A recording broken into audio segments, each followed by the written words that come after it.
Welcome to the Empowerment Zone with Ramona Houston, where we zone in on Black and Brown relations and our journey to empowering our communities.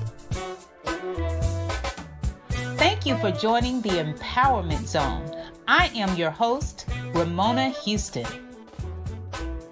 Community colleges are one of the unsung heroes of higher education.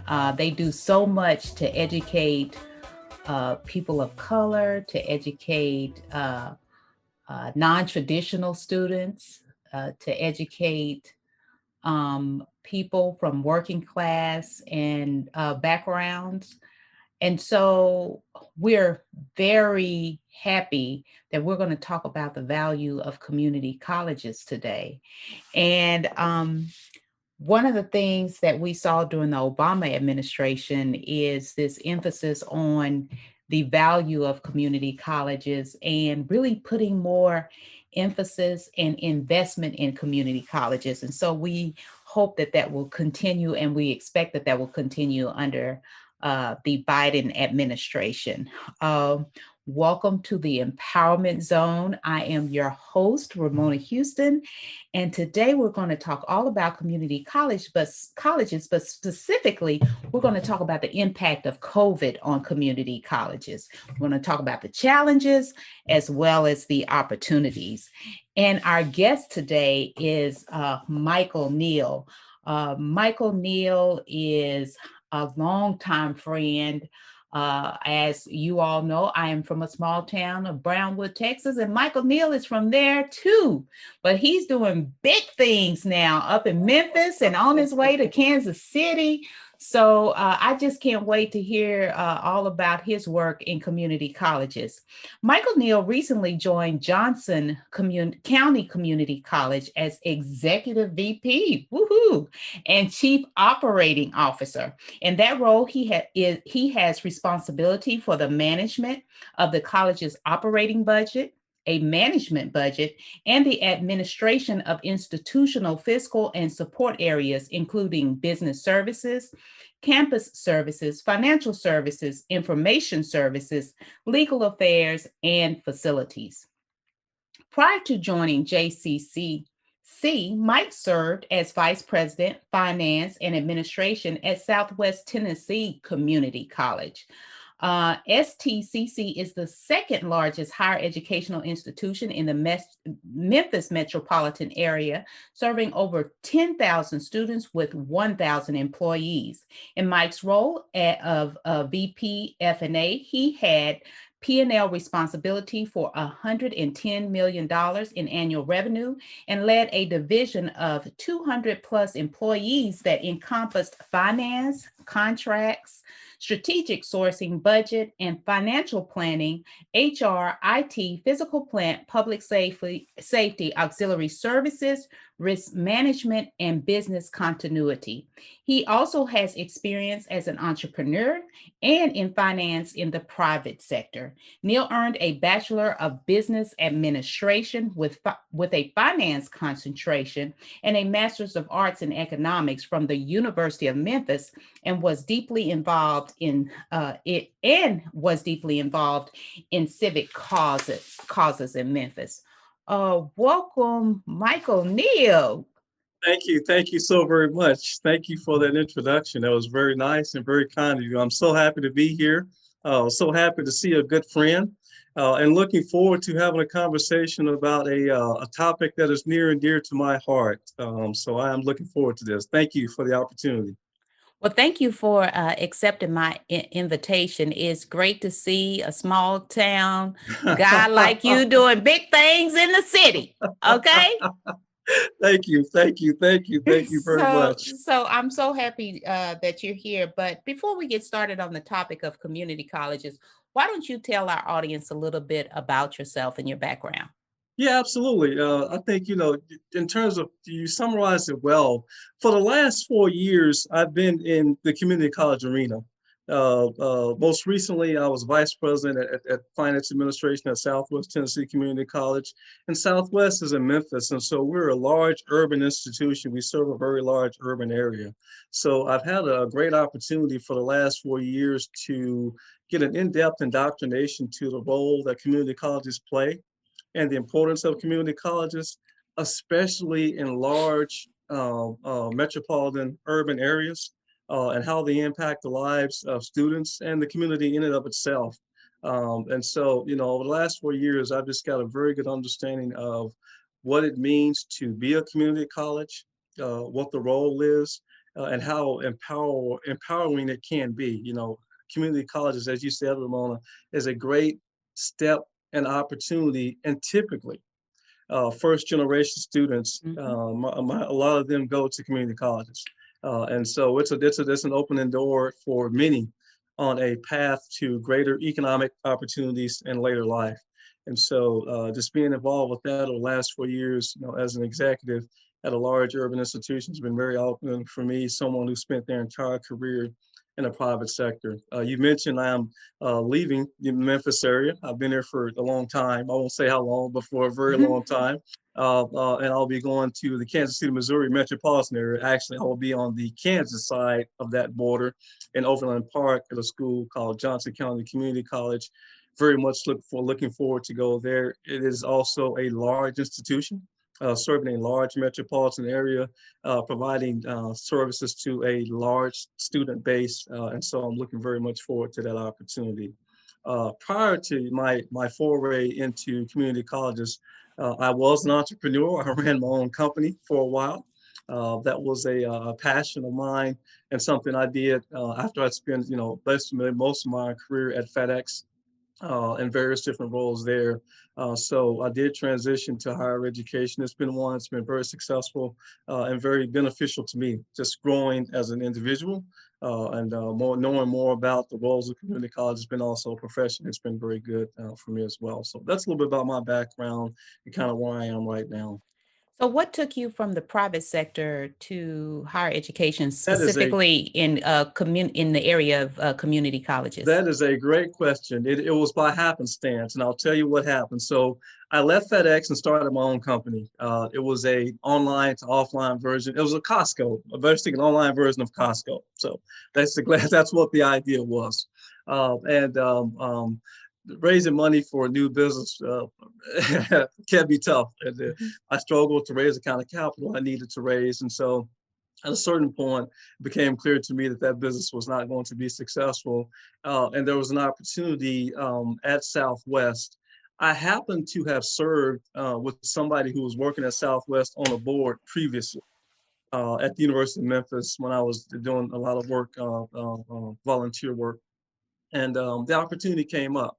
And I sent him an email and we kind of talked and said, this might be a good opportunity for you. And so I applied and had an interview and was hired. And that's how I got into community colleges. It was just an opportunity that came up as I was looking to close the business that I was running. And that was about a little bit over 4 years ago.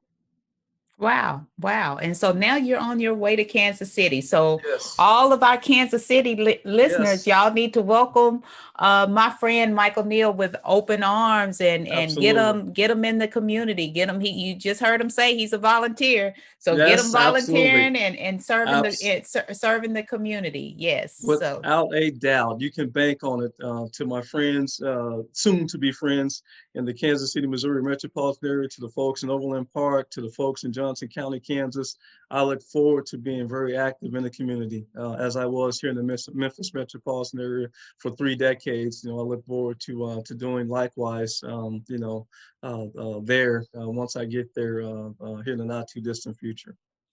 sounds great. Sounds great. So your topic today is the impact of COVID on community colleges, Yes. challenges and opportunities. So let's talk about that. Yeah. What tell us about COVID on community and its impact? And if those of us who are in community colleges, Ramona, we know this information. We look at, we read it, we feel it, we see the students. So we're very close to it. But I think for broader society in general here in the United States, that the understanding of what COVID has done to community colleges is something that's an untold story that needs to be told. It is absolutely, it's been very significant. And let me just kind of walk you through some of the data and statistics, and then we can talk about some of the underlying reasons, and then there are a number of opportunities going forward. So just to hear a few numbers, I'll run by you. When you look at colleges in total for academic year 2021, so fall of 2020, spring of 2021, the decline in enrollment is about 2.5% to 3% across the US, somewhere in there in a grand total basis. When you look at community colleges, the decline is 10% plus. Wow. So 4 to 5 times more the decline of enrollment at community colleges than what you see in the grand total. And when you decompose the numbers, 4-year private schools were up, 4-year schools that were public was down, but not as much as community colleges. So, there's a difference depending on, what segment that you're looking at. But of all the segments, the community colleges were hit the greatest. And not just by a little bit, but by a factor 2, 3, 4 times more. And Ramona, so I said I was at Southwest Tennessee Community College. Let me put in some context there. So I told you those numbers in terms of the total and then for the national. At Southwest, which is a major urban institution in the Memphis metropolitan area, our fall enrollment was down 23%. Wow. Our spring enrollment was down at around 23%. So even when you decompose the numbers and look under the hood, and look at within community colleges, the big major institutions, urban institutions were hit dramatically. And so, that is an issue that not only impacts an institution, but it impacts society. Mm-hmm. So let me give you some context. So if I go back to the national number in terms of community colleges, and you say, well, it's down 10%. Let me put that in context so people can understand.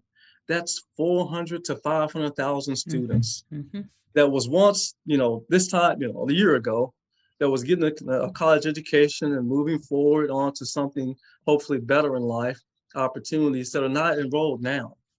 So that's a material impact. 500,000 students that are not in college that was there a year ago. That's not trivial. That is not trivial at all whatsoever. And so that's the overall. But then when you start to peel it back further and look at what the impact was to first-time enrolled students.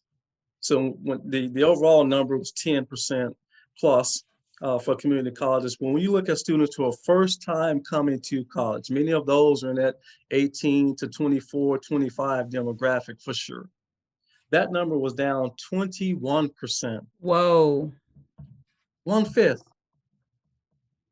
of all students in that range, that age range, decline on a year-over-year basis. First generation students. Absolutely, positively, without a doubt. Just dramatic decline. It was devastating. And so there are reasons why. I'm going to talk about the reasons why in terms of why those numbers are so great, but just so there's some context there in terms of what the overall number was down for first-time students enrolling. Men were disproportionately impacted versus women. Men were down about 15%. Women had a 7% decline. So the impact was a little bit more disproportionate for males at community colleges.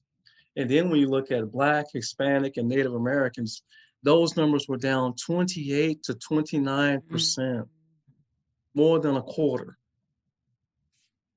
So the impact of COVID was just absolutely devastating in terms of enrollment for all community colleges, and then various segments were even more so impacted. Not trivial at all whatsoever. And Ramona, when you have those kind of declines, my hope is that there's a bounce back and we get those, but what happens typically when the declines are that severe, it takes a while to work your way out of. Mhm, mhm. So let's talk about, since the enrollment is down, let's talk about its impact. What is its Sure. impact on the community? What is its impact on the economy, the Oh, nation, everything? What do you see as the multiple impacts that this decrease in enrollment has on society? it's great, Ramona. So it starts at the individual level, and to your point, it goes from there on to society in total. So at the individual level, there are hundreds of thousands of students who were once pursuing a college degree who are not at this time. They've gotten off the path. So just individually, that impact is devastating for many at an individual level. What that means is if you assume that the average student going to a community college will have wages of somewhere on an average of $40,000 to $50,000 a year once they graduate, versus wages of $20,000 to $25,000. So if you say they're going to double their wages over the lifetime, that is a tremendous impact in terms of economic activity and wealth that's created in society in total. A lot of community colleges, Ramona, serve as not only places of education, but they provide students with a place of refuge. Mhm. We talked a lot about at Southwest Tennessee Community College wraparound services.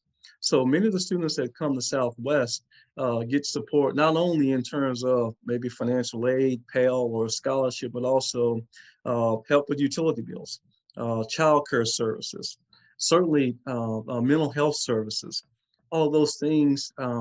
Those students who are not enrolled now do not get those opportunities any longer because they're not connected to the institution. And that is a tremendous societal impact when you start multiplying it by multiple hundreds of thousands of students who were once engaged.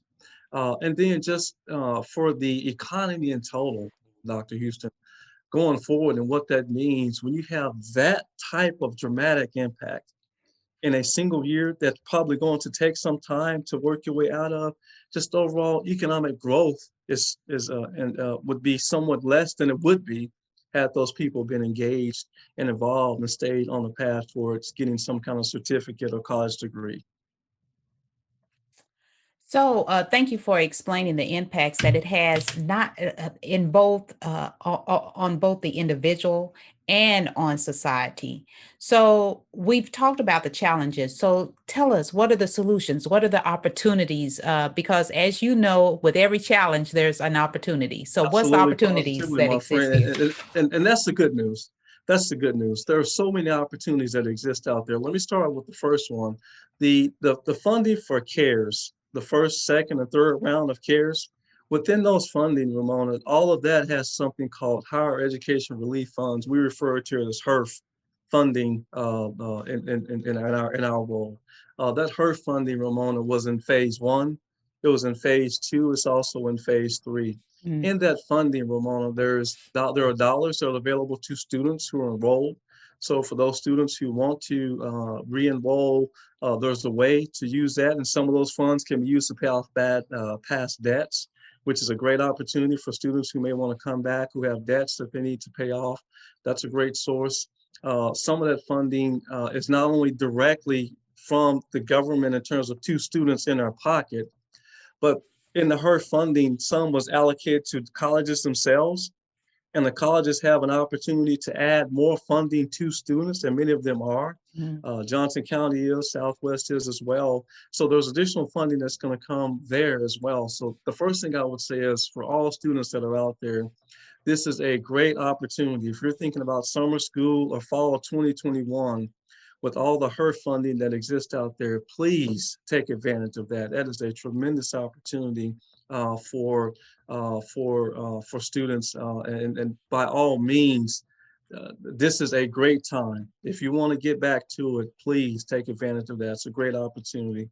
You won't find a time like this in history where there's that much funding that exists from the federal government. So that's So, opportunity one. So, with that opportunity, how do individuals, can you be specific?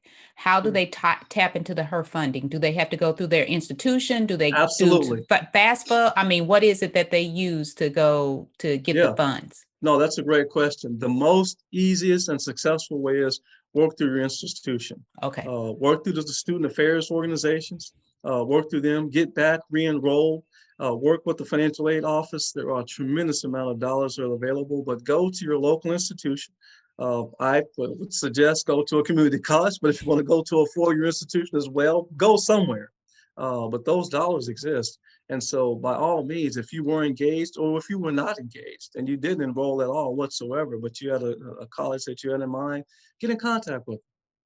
Get in contact with them and tell them, hey, I want to come back to school. I want to go to school and I'm looking for opportunities. I would guarantee you that most institutions, I know the ones that I'm engaged with, are looking to bring students back and would welcome students back with open arms. So they would go through their financial aid office and student affairs. Absolutely positive. Okay. Student affairs in the overall umbrella, but Okay. then admissions Okay. and financial aid certainly Okay. under that umbrella without a doubt. Okay, let's get to those other opportunities that exist. So that's opportunity number one. The other thing is, Ramona, to be quite frank, the underlying issue of all those bad numbers that I gave you was COVID-19.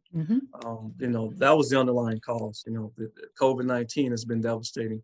So the second thing is, and probably even maybe it should have been the first, is we've got to get past COVID-19. We need vaccinations. We need people to get healthy. One of the major impacts that happened, Ramona, last year, of why the numbers were so dire is, like everybody else, students were afraid to be, in a classroom because they thought they may get exposed to COVID. And so that had a downward impact on enrollment. So that is absolutely critical, getting past this virus, getting vaccinations, getting to a point where, we're all comfortable of being in a crowded environment. So that does send a message to students that you will be safe. That is absolutely at the core of moving past where we are at this point.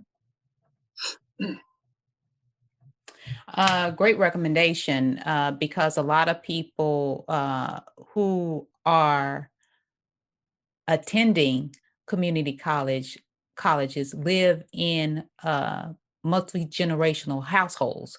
So not only are they thinking about their own safety and not exposing themselves to the virus, they're also thinking about their family and loved ones who they may live with. Because we know a lot of community colleges, students are actually commuters and don't live on campus. Without a doubt.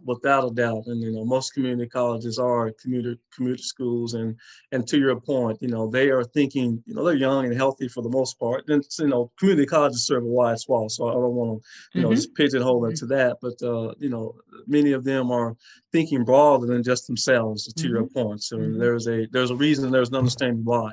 But I think the vaccines and getting more vaccines, that's a key part of the solution for sure.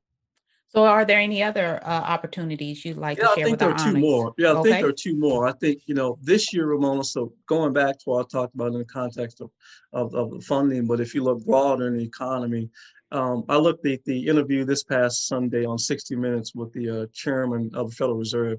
And he talked about economic growth for 2021. The prospects for economic growth in the United States in 2021 probably is going to be the best year of growth that we've seen in decades.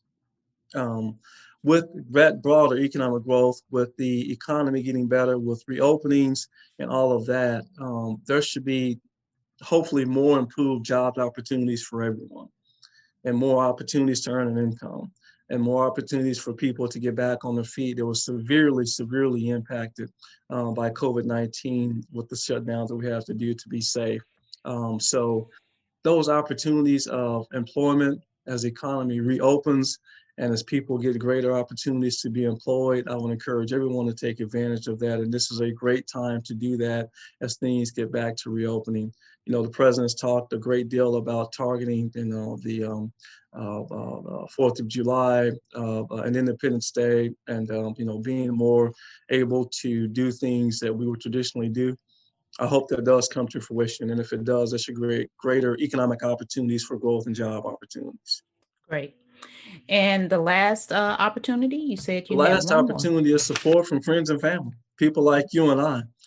For all those people that are around us, that are young or whatever age they may be, that were looking to gain a certificate, get a college degree, get some form of higher education, continue to support them. They need support and love and care from you and I as family members, for you and I as parents, brothers, sisters, whatever it may be. For those of us of our loved ones, that support is absolutely critical. And so please continue to support your loved ones.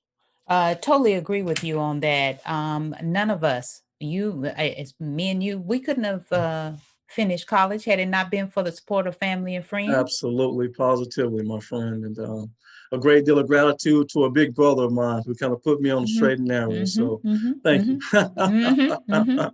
Ain't nothing like family. Nothing like family. Nothing like family. Yep. They'll put you on the straight and narrow and make sure you finish that race.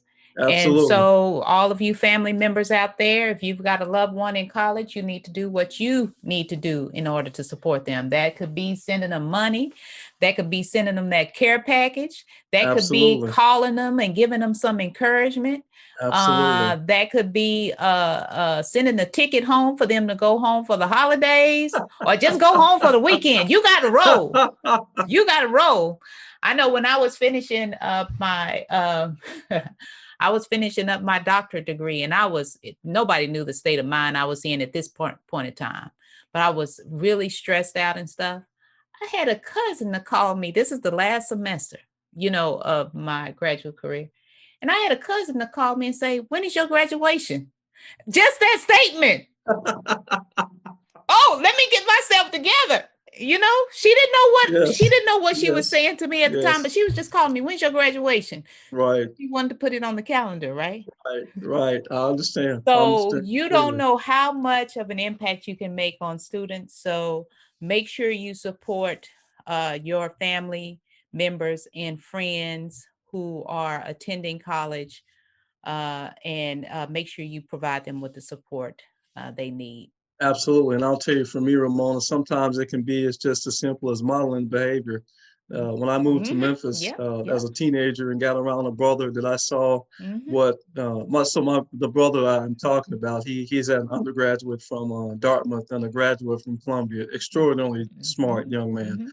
But just being around him and seeing what education can do was very, very influential for me, for sure. That's it. Well, we surely appreciate you talking to us today on the Empowerment Zone about the importance of community colleges and the role they play in society, and what we need to do right now during this time of COVID, and what we're going to do beyond COVID. We encourage students in the Empowerment Zone to obtain some type of advanced education for those that have the opportunity. And if you don't have the opportunity, you create an opportunity. So we thank you for joining us. Do you have any, first of all, could you tell us how our audience would get in touch with you if they wanted to contact you? Absolutely, positively. The best and easiest way is to just look me up on LinkedIn, Mike Neal. You'll find my information there. Send me a message. If you want to chit chat, I'd be more than happy to talk to you. But that's the most convenient and easiest way to contact me. Great. And do you have any other final thoughts for our audience? Nothing but to say, I think better days are ahead for us. We've gone through a very difficult year with community colleges and the declines I talked about. I'm optimistic about the future, and actually, in my role, looking forward to playing a very impactful role in the Kansas City, Missouri area of impacting students there. So, and I thank you all for the opportunity, for giving me a chance to come and talk about a subject I'm very passionate about. Well, again, congratulations. Also, congratulations to Johnson County Community College. You have a treasure in your midst that's coming to make an impact, and we're excited for him and excited for you all as well. All right. Thank you, Michael. You're always welcome back. After you get in that new role, you can come in and drop some more knowledge on us whenever you like.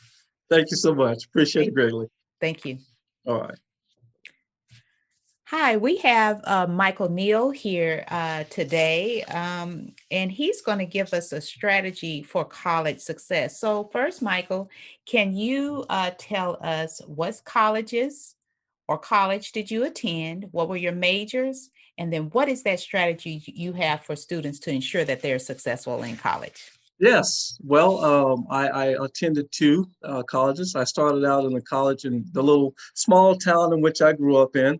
I was an athlete coming up, so I was fortunate enough to be very somewhat talented and get a college scholarship to a school called Howard Payne University.